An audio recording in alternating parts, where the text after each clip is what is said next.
Love stories. Minsan ang isang tao kapag lalong pinagbabawalan ay mas lalong nagnanais na makatikim ng kalayaan. Sa kagustuhang maging malaya, nagiging biktima tayo ng sitwasyong hindi natin napaghandaan.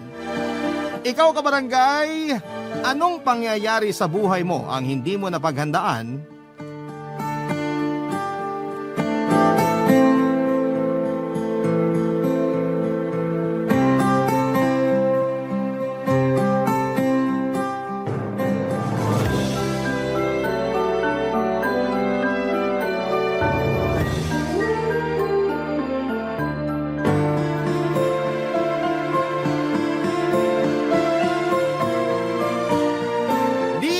Papa Dudut. Magandang araw sa inyo, Papa Dudut. Ako po si Nati, 42 years old na sa ngayon at isang single mom. Bago ko po simulan ang kwento ko ay gusto ko po munang ipaalam sa inyo na matagal na po akong nakikinig sa programa ninyo. Nagsimula po ako sa pakikinig sa radyo hanggang sa nalaman ko na may mga upload na rin po kayo sa YouTube. At nagla-live airing na rin po kayo araw-araw sa inyong Facebook page sa Barangay LS 97.1. Kaya naman ngayon ay naisipan ko na rin pong sumulat sa inyo para ibahagi ang kwento ko. Papadudot na ulila po ako sa ama noong 15 years old pa lamang ako. Kaya ang nanay ko na ang mag-isang nagpalaki sa akin. Bunso ako sa aming magkakapatid at 3 lamang kami at 2 taon lang ang mga pagitan namin. Bata pa lamang ako ay naranasan ko na ang pagiging mahigpit ng nanay ko. At mas lumalayon noong nawala na si tatay na tanging kakampi ko sa buhay ko. Mula kasi sa tradisyonal na conservative na pamilya si nanay, kaya napakahigpit niya sa aming magkakapatid. Kahit nung nabubuhay pa ang tatay ko ay siya pa rin ang mas nasusunod. Si nanay naman ang namili ng kurso namin sa kolehiyo kaya lahat kaming magkakapatid ay nagtapos ng business administration. Nagkaiba lang kami ng major. Gusto kasi ni nanay na matuto agad kami sa pagnenegosyo dahil yun daw ang mag-aahon sa amin sa kahirapan.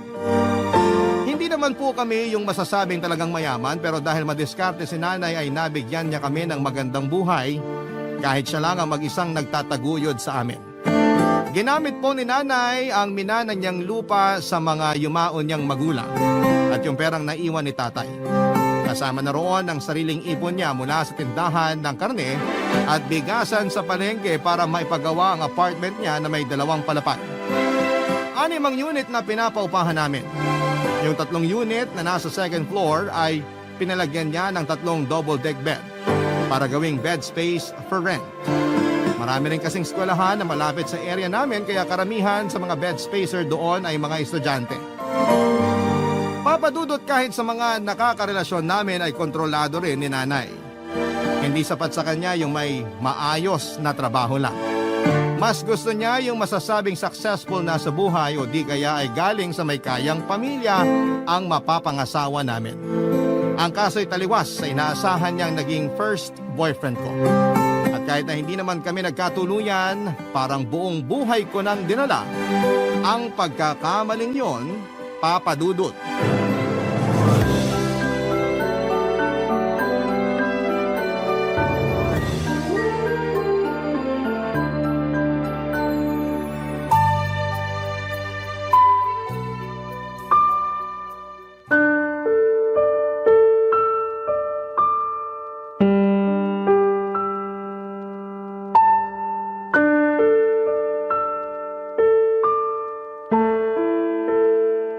Hoy, Nati! Sino na naman ang pumaporma sa'yo? May nakapagsabi sa akin na may bago ka na naman daw manliligaw ah. Sino na naman po nagsabi sa inyo niyan? Hindi na mahalaga kung sino yung nagsabi sa akin. Ang ipinupunto ko rito, hindi ka na dapat nakikipagrelasyon sa kung sino-sino. Pasensya na po kayo, Nay, pero nasa tamang edad na naman po ako eh. Hindi niyo na po ko kailangang paghigpitan. 37 na ako, baka nakakalimutan niyo. Wala akong pakialam sa edad mo. Hanggat hindi ko nakikilala yung manliligaw sa'yo, hindi ka pwede makipag-usap sa kanila. Ako magdidesisyon, naiintindihan mo? Bakit po sina ate at kuya pinayagan nyo na mag-asawa? Nakapag-asawa sila kasi ako ang pumili ng mapapangasawa nila. Kaya ikaw, hanggat wala kang nahahanap na matinong lalaki, wag kang magtatangka na magpakilala sa akin ng kahit na sino lang, ha? Nay naman, paano naman po ako makakahanap ng katulad ng napangasawa ni ate? Tsaka kung magpapakasal man po ako, gusto ko dun talaga sa taong mahal ko at hindi sa nireto nyo. Hindi kayo aasenso sa puro pagmamahal lang. Na hindi naman po porket pipiliin ko yung mahal ko, wala na akong gagawin para mapabuti yung buhay ko. Nakapagtapos po ako ng pag-aaral. Tsaka malakas pa ako kaya kayang-kaya ko pa maghanap ng trabaho. Hindi ko naman po kailangang iasa sa mapapangasawa ko yung magiging kinabukasan ko eh. Kahit na! Isipin mo naman yung magiging kahihiyan ko kung mag-aasawa ka ng kapos sa pera. Ganyan na po ba talaga tayo nabubuhay ngayon, Nay? Lagi na nakabase sa sasabihin at iisipin ng ibang tao? Sumunod ka na lang sa gusto ko, Nati. Para sa ikabubuti mo rin yon. At huwag na huwag kang magkakamaling suwayin ako, ha? Kayang-kaya kitang itakwil bilang anak. At isa pa, kung gagawin mo yon, ikaw pa lang ang pinakaunang susuway sa akin sa pamilyang ito. Hindi mo magugustuhan yung gagawin ko kung sakasakali. Nay naman, parang tinanggalan nyo na kami ng kalayaan. Mas gusto mo bang maging malaya pero naghihikahos ka naman sa buhay? Abay, mag-isip-isip ka! Hindi lahat ng gusto mo makabubuti sa'yo. Marami na akong pinagdaanan sa buhay, kaya alam ko kung ano yung sinasabi ko. Kung hindi mo kaya magtiwala sa mga desisyon ko, pwede ka nang umalis. Pero wala kang makukuha sa akin kahit na piso. At huwag mo na rin asahan na may pamilya ka pang babalikan. Sobra naman po yun, Nay. Alam ko. Kaya kung ayaw mong maranasan yon, abay magpakatino ka at sundin mo na lang ang gusto ko. May magagawa pa po ba ako? Kahit ano namang paliwanag yung gawin ko, baliwala na sa inyo. Ay, buti alam mo. Walang ibang masusunod sa pamilyang ito kung hindi ako. Lahat ng meron kayo, galing sa akin. Matuto kayong tumanaw ng utang na loob. Sana po, hinayaan nyo na lang kaming tumayo sa sarili naming mga paa, kesa habang buhay kaming magbabayad ng utang na loob sa inyo. Tumigil ka na nga dyan. Asikasuhin mo na lang yung mga apartment. Singilin mo na yung mga nangako magbabayad nung nakaraang buwan. Kapag hindi pa rin nakabayad, palayasin mo na. Hindi yung marami ka pang sinasabi dyan. Wala ka pa namang napapatunayan. Papadudod, sakal na ako noon sa paghihigpit ng nanay ko. Ilang beses ko na rin sinubukang makawala sa kanya pero lagi siyang nagbabanta na itatakwil niya ako bilang anak niya. Nahirapan ako sa sitwasyon ko at hindi ko rin maiwasang makaramdam ng inggit sa mga kabatch ko na may mga sarili ng pamilya. Kahit yung nakarelasyon ko noong college ay kasal na rin. Hindi ko lang maialis sa isipan ko na kung yung kinasal sa kanya, kung ako yung kinasal sa kanya, masaya na sana ako sa pamilyang meron ako. Kaya naman sa sobrang higpit ni nanay ay tumandang dalaga na lamang ako. Sa katagalan ay nasanay na lamang ako na wala akong social life. Hindi na rin ako nakikipag-usap sa mga lalaki para wala nang manligaw sa akin. Umikot na lamang ang buhay ko sa pagtulong kay nanay sa negosyo niya. Taga-asikaso ako ng mga permit, tagabayad ng bills at kung ano-ano pa. Sa madaling salita, ako ang naging kanang kamay ni nanay, Papadudot. At kapalit naman noon ay nagde-deposit siya ng pera sa savings account ko. Lahat ng sweldo ko ay nakadirekta na roon para hindi ko magastos. Katwiran niya ay wala naman akong pagkakagastosan dahil provided naman niya ang lahat kaya ipunin ko na lang daw yon. Hindi naman yun problema sa akin dahil tama rin naman si nanay, Papadudot. Kung kailan okay na ako sa pagiging single at nakafocus na lang sa kung paano mapapasaya ang nanay ko ay saka ko naman nakilala ang lalaking muling nagpatibok ng puso ko. Walang iba kundi si Jobert, Papadudot. Hindi naman siya kagwapuhan pero matangkad siya, moreno at mukhang sanay na sa kahit na anong trabaho. Noong araw na nagkakilala kami ay naghahanap siya ng mauupahan. Sakto naman na naroon ako sa apartment na pinapaupahan namin para magpalinis ng mga bakanting unit kaya ako ang nakausap niya, Papadudot.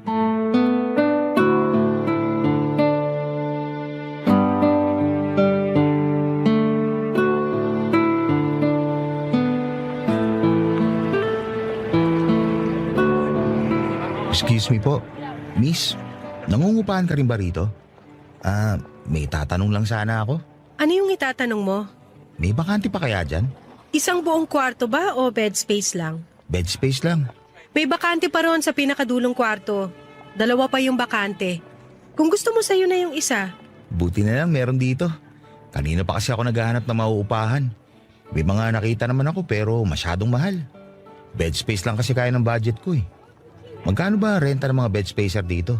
2.5, kasama na tubig at kuryente. Pero kapag may cellphone ka, laptop o rice cooker, magdadagdag ka. Cellphone lang naman yung meron ako. Add ka ng 100 pesos.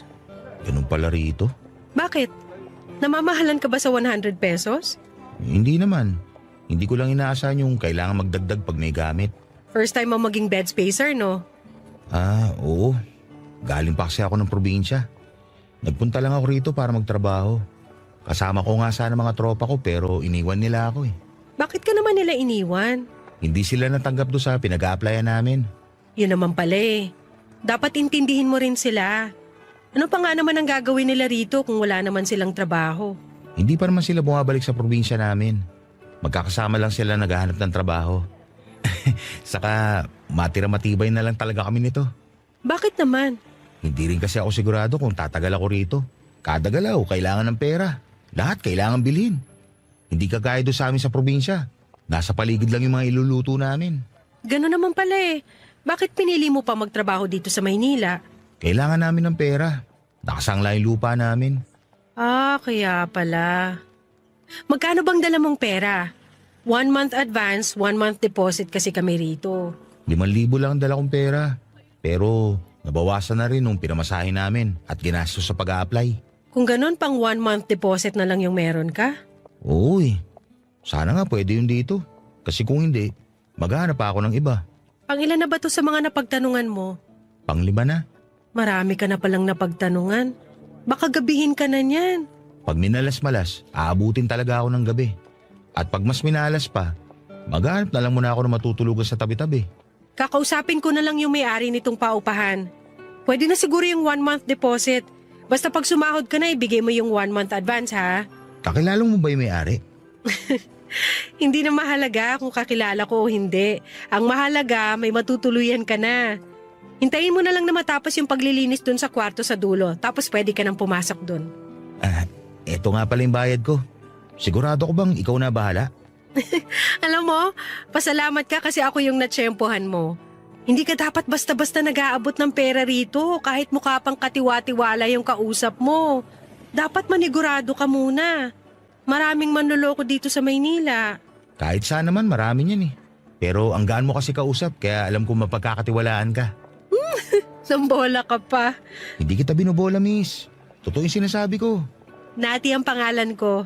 Ako naman si Jobert. Ano nga pala yung trabahong ina-applyan mo? Sa housekeeping. Janitor ako sa hotel. Janitor ka pala. Saan nga pala yung probinsya nyo? Taga-Samar ako. Taga-Samar ka pa tapos dito mo naisip mamasukan sa Maynila?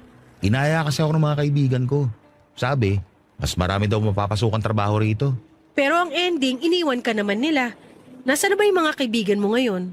Naghahanap pa sila ng trabaho. Nagkahiwa-hiwalay na kami nung sinabi kong natanggap ako. Parang sumama pa nga loob nila sa akin eh. Ayaw mo bang sumama sa kanila? Gusto pero natanggap na ako sa ina-applyan namin eh. Baka matagalan pa ako makahanap kung sasama ako sa kanila. Paubos na yung budget ko. Sa bagay, gets naman kita dyan. Tama lang din naman yung ginawa mo. Importante na magkaroon ka kagad ng trabaho kasi hindi ka makakasurvive dito nang wala kang pera. At wala akong matutuluyan kagad kundi dahil sa'yo. Kaya maraming salamat ha. Ang ganda-ganda mo na, ang bait-bait mo pa. Bolero. Hindi ka ba naniniwala na maganda ka? Mas mabuti pa, puntahan mo na yung kwartong tutuluyan mo. Siguro naman tapos nang linisin yon. Mamili ka na ng pwesto kasi mamaya parating na yung ibang bed spacer. Bakit alam mo yun? Siyempre, matagal na ako rito. Teka, saan ba yung kwarto mo rito? Secret. Sige na, may lakad pa ako. Bahala ka na dyan ha. Salamat ulit ha. Papadudot, hindi ko sinabi kay Jobert na ako ang namamahala sa apartment na yon at pamilya namin ang may-ari. Gusto ko lang makatulong sa kanya noong time na yon pero wala naman akong plano na makipag-close sa kanya. Unang-una, hindi siya papasa sa nanay ko kahit bilang kaibigan ko lang. Pangalawa ay ayoko munang mapalapit sa kahit na sinong lalaki. Naroon na kasi yung takot na baka kapag natuto na naman akong magmahal, ay masaktan lamang ako kapag hindi siya nagustuhan ng nanay ko. Pero aaminin ko, Papa Dudut, na may dating naman si Jobert. Mukhang mabait din siya at pinaka nagustuhan ko yung pagiging responsable niya at yung malasakit niya sa pamilyang naiwan niya sa Samar. Nang mga sumunod na araw, nakakakwentuhan ko na si Jobert, 9 years ang tanda ko sa kanya. 28 pa lang kasi siya noong panahon na yon. Nalaman ko na marami pala silang magkakapatid. Yung iba pinakupkup na lamang sa iba nilang kamag-anak dahil hindi na kayang buhayin ng mga magulang niya. Parehong magsasaka ang mga magulang niya at masyado na ring matanda para magtrabaho pa. Hindi nga nagtagal ay inamin ko na rin sa kanya na kami talaga ang may-ari ng paupahan. Nagulat siya nang sabihin ko yon. Nakaramdam din siya ng hiya dahil masyado na raw siyang naging feeling close sa akin. Papa Dudut, sinabi ko naman na ayos lang yon. Pero kung gusto niyang makipagkaibigan ay hindi ko siya mapagbibigyan. Hindi ko sinabi ang kadahilanan at hindi na rin naman siya nangulit dahil nahihiya na siyang makipag-usap sa akin noon. Ilang buwan pa ang lumipas, Papa Dudut, at sa tuwing pumupunta ako sa paupahan, walang pagkakataon na hindi kami nakakapag-usap ni Jobert. Sumakto kasi yung punta ko roon na wala rin siyang pasok sa trabaho. At kahit ayaw kong makipagkaibigan sa kanya, habang tumatagal ay unti-unti na rin akong bumibigay, Papa Dudut. Barangay Love Stories. Barangay Love Stories. Papa Dudut, simula nang lumambot ako kay Jobert ay pumayag na akong maging magkaibigan kami. Bagamat alam ko na sigurado magagalit ang nanay ko. Ibinigay ko sa kanya ang number ko at tuwing gabi kami ang madalas na magkausap. Tumatawag pa nga siya minsan. Yung biruan namin at masayang kwentuhan ay inaabot pa ng hanggang madaling araw. Papa Dudut, kahit malapit na kami ni Jobert sa isa't isa ay hindi ko pa rin hinahayaan na humigit pa roon ang samahang meron kami. Wala kasi noong madalas na kaming nakakapag-usap ay napansin ko na mas nagiging sweet na rin sa akin si Jobert. Batid ko na hindi normal sa magkakaibigan lang ang mag-update sa ginagawa ng isa't isa. Madalas pa siyang magpaalala sa akin na huwag akong magpapalipas ng gutom dahil magagalit daw siya. Corny mang pakinggan, pero kilig na kilig ako sa ganong galawan niya noon. Pero tuwing naiisip ko si nanay ay bigla na lang akong nawawala ng gana. Itinigil ko ang pakikipag-usap kay Jobert. Hindi na ako nag-reply sa mga text message niya at hindi ko na rin sinasagot ang mga tawag niya kahit paulit-ulit pa niyang ginagawa yon. Tuwing pumupunta naman ako sa apartment ay itinataong ko na lamang na may pasok siya. Pero noong huling punta ko, Papa Dudut, ay hindi ko akalain na naroon pala siya kaya hindi na ako nakaiwas pa.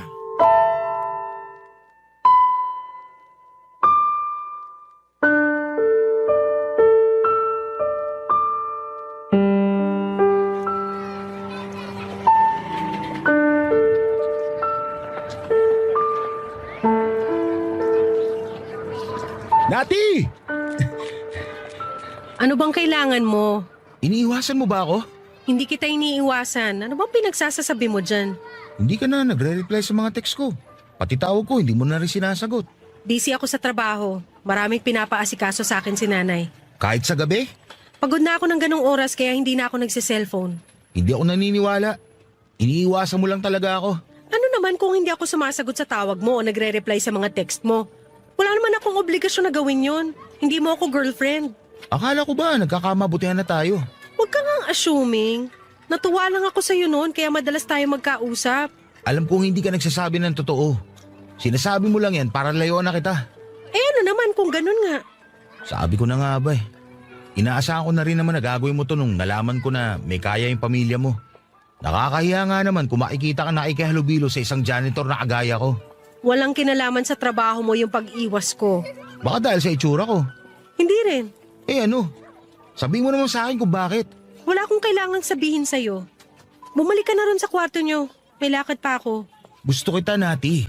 Gustong gusto kita. Huwag mo naman ako iwasan. Gusto lang kita makausap. Yun na lang yun, nagpapasaya sa akin ngayon. Kahit gusto mo ako, hindi pwede maging tayo. Iba yung gusto kong lalaki. Hindi ikaw. O hindi mo ako gusto, bakit pinagpupuyatan mo ako?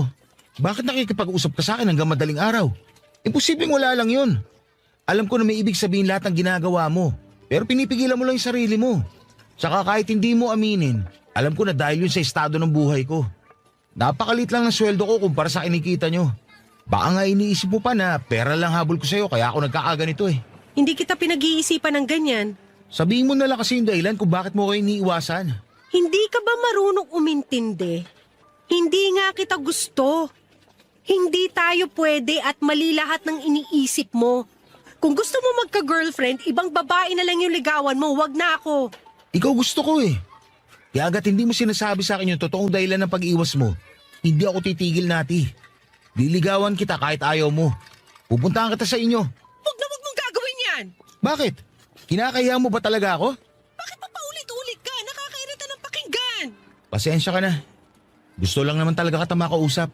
Hindi nga pwede ang kulit-kulit mo. Kahit sandali lang oh. Sige na naman. Kung gusto mong kausapin pa kita, huwag kang gumawa ng eksena rito, ha? Isa pa wala ka sa lugar para pilitin ako makipag-usap sa'yo. Kapag sinundan mo pa ako, palalayasin na kita rito. Wag naman. Kailangan ko na matutuluyan. Pwes huwag kang makulit. Matuto kang lumugar. Tenant ka lang namin dito.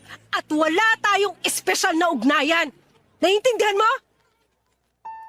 Papadudot labagman sa kalooban ko na magbitaw ng masasakit na salita kay Jobert, ay ginawa ko pa rin para lang tigilan na niya ako. Kung magpapatuloy pa kasi ang pag-uusap namin ay posibleng makarating na yon kay nanay at siguradong palalayasin niya roon si Jobert. Ayoko mangyari yon. Alam ko kung gaano kahirap ang sitwasyon niya at ayoko nang makadagdag pa sa iniisip niya. Iniwasan na rin ako ni Jobert matapos ko siyang sabihan ng mga masasakit na salita. Doon naman ako nakonsensya. Nang huli kong punta sa apartment ay nag-usap kaming dalawa at sinabi ko na sa kanya ang totoong dahilan kung bakit ko siya iniiwasan. Matapos kong ipaliwanag ang sitwasyon ay sa kanya lamang ako naunawaan. Sa huli tumuloy pa rin si Jobert sa pangliligaw sa akin at sinagot ko naman. Pero may usapan kami na walang dapat na makaalam tungkol sa relasyon naming dalawa.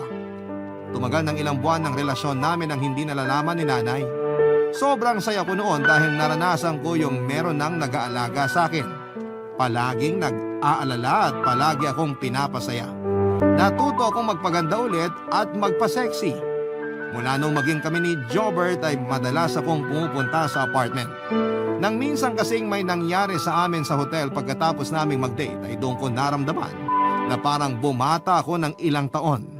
Kaya naman nung nangyari yon ay hinahanap-hanap na yon ang katawan ko, ay ako na mismo ang gumagawa ng paraan para magkasama kami ni Jobert. Dahil mahal na mahal ko si Jobert ay tinulungan ko siya sa problema niya sa pera. Kapag nagigipit siya ay pinapahiram ko siya ng pampadala sa probinsya.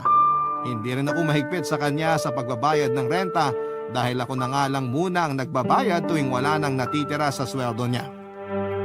Binigyan ko na lamang siya ng isang kwarto para wala na siyang kasama at malaya na rin naming nagagawa ang kahit na anong bagay nang walang nakakakita sa amin. At dahil doon, kahit papaano ay nakakaramdam ako ng kalayaan.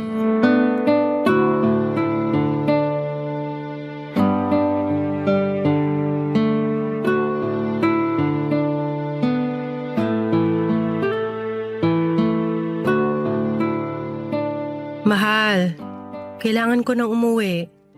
Maagang nagigising si nanay. Kapag kinatok niya ako sa kwarto tapos hindi ko siya pinagbuksan, malalaman niya na wala ako ron. Mamaya na. Ihahatid naman kita eh. Pero mahal, mag-aalas 3 na ng umaga. Wala pa nga akong tulog eh. Mamayang alas 7, marami na namang ipapagawa sa akin si nanay. Yun totoo. Anak ka ba talaga niya o alalay? Hayaan mo na. Yan na talaga yung ganap ko sa pamilya namin. Ako na lang yung maaasahan ni nanay. Nasaan ba yung iba mong kapatid? Nakabukod na sila. Pero bumibisita naman sila sa bahay tuwing linggo pagkatapos nilang magsimba. Isa kasi yun sa mga rule ni nanay. Yung kahit may pamilya na kami at busy na sa sarili naming buhay, dapat pa rin kami maglaan ng isang araw para magkasama-sama. Mabait naman pala yung nanay mo eh. Sa ibang bagay, oo. Pero pagdating sa mga nakakarelasyon namin, hindi. Gusto niya kasi yung mayaman. O kaya basta may negosyo. Huwag ka sana ma-offend ha. Ipapaliwanag ko lang naman. Kapag mga kagaya mo kasi na mababa ang sweldo, ipapahiya ka lang ni nanay. Sasabihin niya wala ka namang mararating sa buhay kung janitor ka lang. Grabe naman siya mangmalit ng ibang tao. Kaya nga ako nag-iingat, 'di ba? At sa ginagawa mo ngayon, ipapahamak mo lang ako. Ganito na lang ba tayo palagi? Kapag napasaya na kita, uuwi ka na. Paano naman ako, mahal? Gusto pa kita makatabi matulog. Magagawa rin natin yan. Pero sa ngayon hindi pa pwede. Hindi ka pa ba masaya na may oras pa rin ako sa'yo? Parang hindi naman masaya yung ganito. Parang nanlilimos na ako ng oras sa'yo. Mahal, huwag ka nang magtampo. Hayaan mo babawi ako. May bala ka pa ba talagang humiwalay sa nanay mo? Kasi kung habang buhay ka nalang magpapakontrol sa kanya, hindi ka talaga magiging malaya. Hindi kasi yun ganun kadali. Bigyan mo lang ako ng sapat na panahon, mahal. Kung ikaw lang naman, naiintindihan kita. Pero yung nanay mo, ang labo talaga eh. Maiintindihan ko pa siya kung minor de edad ka pa. Pero mahal, 37 ka na. Dapat nga may anak ka na ngayon. Hindi ko nga alam kung mararanasan ko pa yun eh. Malay mo, magbagong isip ng nanay mo kapag nabuntis kita. Mas malaking problema yung sinasabi mo. Ang hirap kasi ng ganito. Para tayong mga kriminal na nagtatago. Para nagkikita na lang tayo tuwing gusto natin may mangyari sa atin. Namumukha naman tayong mga tanga nito eh. Sa umpisa lang naman to. Hayaan muna natin ganito ang setup natin sa ngayon. Mahal naman, seryoso ko. Siyempohan mo na yung nanay mo para maipakilala mo na ako sa kanya. Wala naman akong habol sa pera niyo eh. May trabaho naman ako. Kung yung panggastos ang problema kapag mag-asawa na tayo, pwede naman natin paghatian yun, di ba? Huwag kang mag-alala. Hahanap lang ako ng tiyempo. Masasabi ko rin to sa nanay ko. Pero sa ngayon, konting tiis muna, ha? Ano pa nga ba magagawa ko? Wala naman eh. Sige na, magbihis ka na. Ihatid na kita sa inyo. Kahit hindi mo na ako ihatid, kaya ko ng sarili ko. Delikado sa labas. Huwag na matigas yung ulo mo. Sige na, oo na. Magpapahatid na ako. Nga pala, huwag ka muna pumunta rito mamayang gabi. Ha? Bakit? Baka makahalata na yung nanay mo. Sa susunod na linggo na lang ulit. Sa bagay. Pero mamimiss kita, mahal. Mamimiss din naman kita eh. Pero sabi mo nga diba, tiis-tiis muna. Papadudot halos isang linggo kaming hindi nagkita ni Jobert. Nag-uusap naman kami sa text o sa tawag pero naging madalang na rin yon kalaunan. Gayunpaman kahit ramdam ko na medyo lumalayo na sa akin si Jobert ay hindi ako nag-isip ng kung ano-ano. Iniisip ko na lamang na para sa ikabubuti ko rin ang ginagawa niya. Madalas na kasi siyang nag-overtime sa trabaho kapag wala naman siyang pasok ay umi-extra siya bilang labor sa panibagong apartment na pinagagawa ni nanay. Makalipas nga ang mahigit isang linggo ay doon na ako nakaramdam ng pagkahilo at nakakaranas pa ako ng pagsusuka tuwing umaga. Kahit na hindi pa sigurado ay malakas ang hinala ko noon na buntis ako at nakumpirma ko rin naman yon, papadudot. Magkahalong saya at takot ang nararamdaman ko ng mga oras na yon. Pero para hindi ako ma-stress ay mas pinili ko na lamang na ma-excite dahil sa wakas ay magkakaanak na ako. Umasa ako na baka sakaling yun na ang makakapagpalaya sa akin sa nanay ko. Kaya naman noong araw ding yon ay pinuntahan ko si Jobert sa paupahan para sabihin ang tungkol sa magiging anak namin. Pero sa halip na ma-excite ako sa ibabalita sa kanya nang makarating ako doon ay halos manginig ako sa galit sa naabutan ko sa kwartong tinutuluyan ng boyfriend ko, papadudot. Barangay Love Stories. Barangay Love Stories. Papadudot, buo na po ang desisyon ko na sumama na lamang kay Jobert para makabuo na kami ng sarili kong pamilya. Baka kasi sa ganung paraan ay mapatunayan ko sa nanay ko na mali lahat ng mga iniisip niya at kaya kong mabuhay ng hindi umaasa sa kanya. Pero naisip ko rin na kapag itinakwil niya ako, mauuwi lang sa wala lahat ng pinaghirapan ko. Kahit mga kapatid ko ay wala nang magagawa pa roon kapag nagkataon. Hindi ko na sila makakasama o makakausap man lamang. Ganon katindi ang pagkontrol ni nanay sa mga buhay namin. Kahit matatanda na ang mga kapatid ko ay napapasunod pa rin niya. Habang nasa daan papunta sa paupahan, yon ang laman ng isipan ko. Mas makakapag-isip-isip ako kaya nabuo ko na ang desisyon ko na sumama na lamang kay Jobert. Kung pera naman ang inaalala niya ay malaki-laki na rin naman ang ipon ko. Kaya medyo nakampante pa ako. Napapangiti ako sa bawat hakbang ko noon papunta sa kwarto ng boyfriend ko habang hawak ko naman sa kaliwang kamay ang patunay na magkakaroon na kami ng anak. Naabutan ko pong nakabukas ang pinto kaya hindi na ako kumatok pa. Nagdahan-dahan pa ako noon sa pagpasok para masurpresa si Jobert dahil mahigit 1 linggo na kaming hindi nagkikita. Pero nakakailang hakbang pa lamang ako ay halos hindi na ako makagalaw nang maabutan si Jobert na abalang-abala sa babaeng kausap niya sa video call. Lalo na nang marinig ko ang pinag-uusapan nila. Sunod-sunod ang pagtulo ng luha ko noon habang pinapakinggan kung paano ako laitin ng lalaking akala ko ay mahal ako. Pero ang mas masakit pa roon, yung babaeng kausap niya ay walang iba kundi yung kakilala kong masahista, Papa Dudut.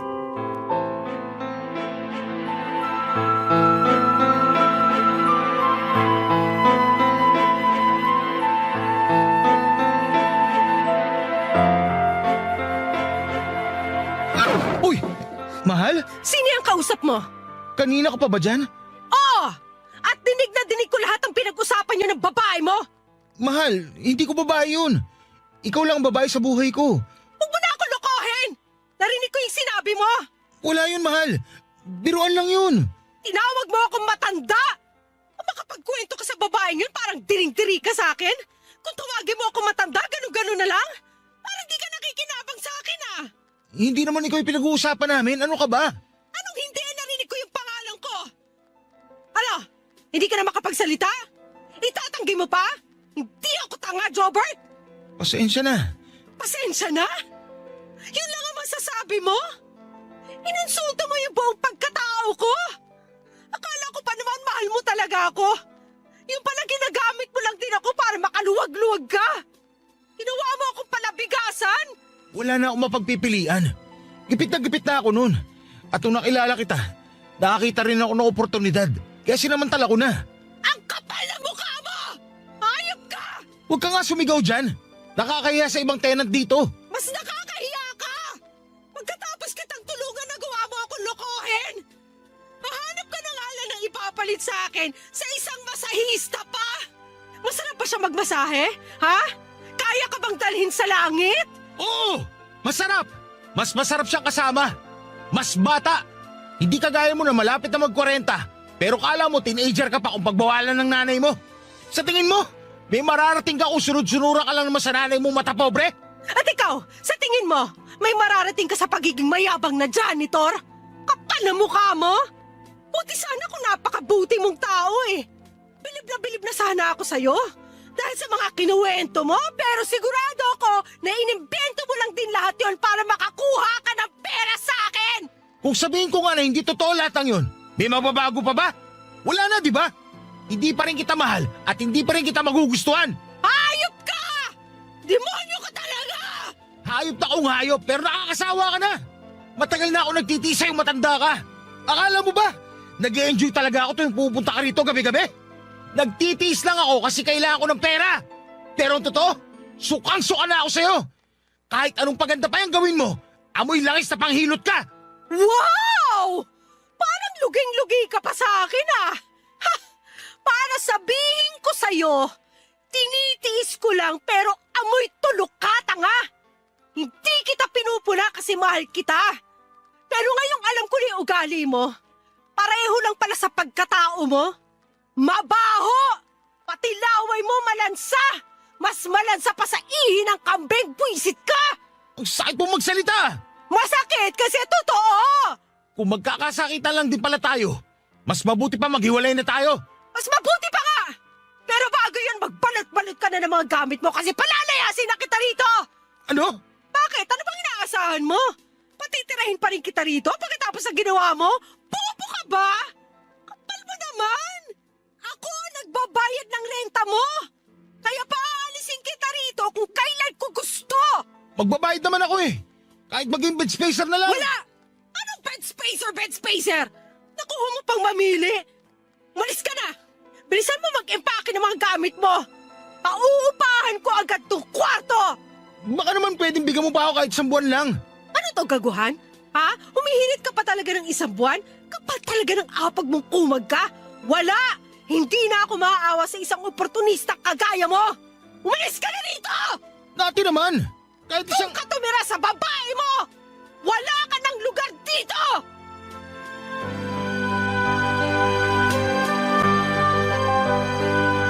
Papadudot kahit na anong pagmamakaawa pa ang ginawa ni Jobert ay hindi ko na siya pinagbigyan. Napakasakit kasi ng ginawa niya sa akin, napaniwala niya ako na mahal niya ako at desidido na siyang bumuo ng pamilya pero kagaya lang din pala siya ng ibang lalaki na pinopormahan ako. Pera lang ang habol nila. Wala nang nagawa si Jobert nang sapilitan ko siyang pinalaya sa paupahan namin. Hindi ko na siya siningil sa mga utang niya. Ang gusto ko lang noon ay hindi ko na siya makita pa. Pero kahit na nakalis na siya sa apartment namin ay problemado pa rin ako noon kung paano itatago kay nanay ang pagbubuntis ko. Nung hindi pa malaki ang tiyan ko ay hindi ko pa masyadong inaalala si nanay. Pero nung medyo lumalaki na, nakahalata na rin siya. Umiiwas na lamang ako na magkasama kami ng matagal at tuwing pinupunan niya ako ay sinasabi ko na medyo napaparami lang ang kain ko kaya mabilis akong tumataba. Pero ang hindi ko alam ay nagdududa na pala sa akin ng nanay ko kaya nagtanong-tanong siya sa mga tenant sa paupahan namin. Doon ko lang napagtanto na kahit na anong pag-iingat namin noon ni Jobert ay may mga nakakakita pa rin sa amin na madalas kaming magkasama noon, Papa Dudut.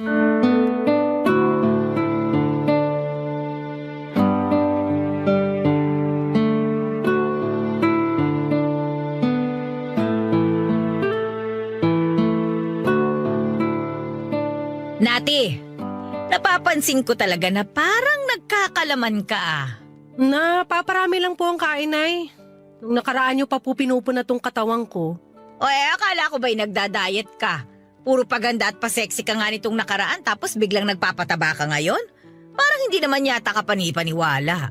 Marami lang po talaga akong gustong kainin. Tsaka nakaka-stress din naman po yung ginagawa ko araw-araw kaya binabawi ko na lang sa pagkain. Sigurado ka ba na pagkain lang yan? Ano po bang ibig niyong sabihin? Iba kasi yung taba ng kain lang ng kain. Yung sayo kasi iba eh. Parang umuumbok yung tiyan mo. Kasama naman po talaga sa pagtaba yun, Nay. Nagkakabilbil na din po ako. Hindi ka pa rin ba aamin? Ano naman po nga aminin ko? Binigyan na kita ng pagkakataon para umamin sa akin, Nati. Pero wala eh. Pinili mo pa rin magsinungaling kahit na alam ko na yung totoo. Hindi ko po alam ang sinasabi niyo. Hindi mo alam? Ha! Hindi mo kilala si Jobert? Yung dating bed spacer na pinalipat mo sa kabilang kwarto? Ha? Paano niyo nalaman yan? Palagi akong may paraan. Kaya alam ko kapag nagsisinungaling ka o hindi. Buntis ka, hindi ba? At yung Jobert na yon ang ama ng dinadala mo. Ano naman po kung buntis ako? Nasa tamang edad na po ako para magkaanak. Pero disgrasyada ka! Iniwan ka na nung nakabuntis sa'yo. Eh buti sana kung napakatinong lalaki at may kaya man lang sa buhay. Pero kaya ka nga nangungupahan eh. Walang pera. Baka nga pinatulan ka lang no para makalibre siya ng renta. At ikaw naman, utu-utu kang boba ka. Sabik ka sa lalaki kaya pumatol ka kahit sa... Sige po! Ako na yung mali.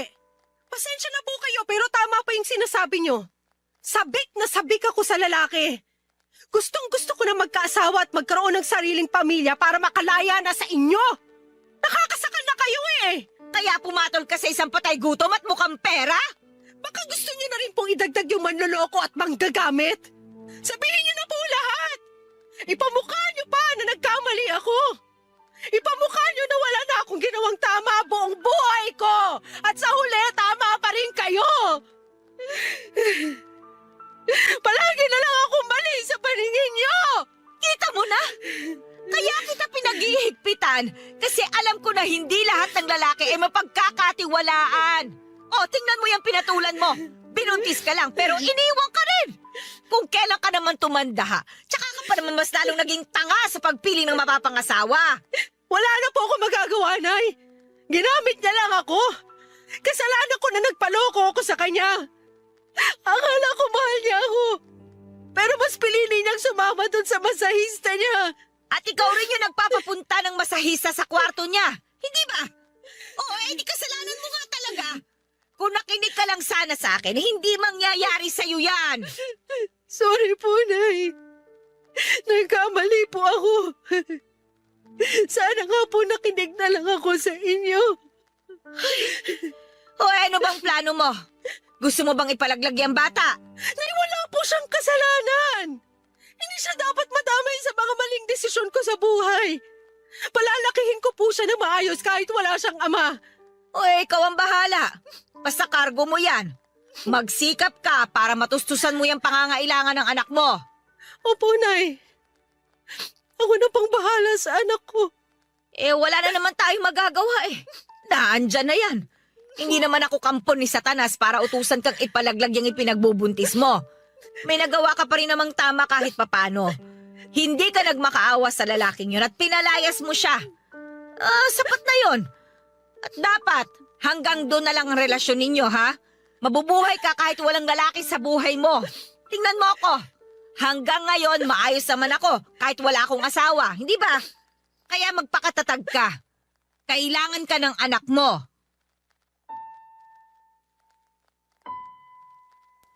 Papadudot na paluha ko sa mga sinabing yon ni nanay. Sa kabila ng pagiging mahigpit niya ay taglay pa rin niya ang puso ng pagiging isang ina. Sa wakas ay binigay na rin niya ang inaasam kong kalayaan. Hinayaan na niya ako na magdesisyon para sa aming mag-ina at para magawa ko yon ay bumukod na ako at nagpa siyang lumayo na muna. 2 taon lang mula nang umalis ako ay nakilala ko naman si Francis. Isa siyang pulis at byudo na siya at may 2 anak na babae. Lalaki naman ang naging anak ko at napamahal din agad sa kanya. Sa ngayon, Papa Dudut, ay nagpaplano na kaming magpakasal at may basbas na rin po yon ni nanay. Kahit na hindi pa nga kami kasal ni Francis ay meron na agad regalo ang nanay ko.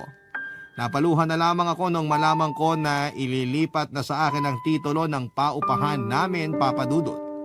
Bukod sa malaking tulong yon para sa amin ng anak ko ay napakasaya ko dahil naalala pa rin ako ng nanay ko. Hindi niya ako kinalimutan. Nagpapasalamat pa nga siya sa ilang taong kong pagtsatsaga sa pagiging assistant niya at sinabi niyang walang ibang dapat makinabang sa paupahan na yon kundi ako. At ngayong ako na talaga ang may-ari ng paupahan ay nangako ako sa sarili ko na hindi na ako muli pang magpapaloko sa isang bed spacer. Masaya at kontento na ako kay Francis kaya wala nang dahilan pa para magpapasok pa ako ng ibang lalaki sa buhay ko. Papa Dudut, hanggang dito na lamang po ang kwento ko at sana po kahit papaano ikapulutan po ito ng aral ang naging karanasan ko. Maraming salamat po sa inyo at sa Barangay LS para sa pagkakataong may bahagi sa Barangay Love Stories ang aking kwento. Ang inyong forever kapuso at ka-barangay, Nati. Nagustuhan ng iyong napakinggan? Ituloy yan via live stream sa www.gmanetwork.com/radio.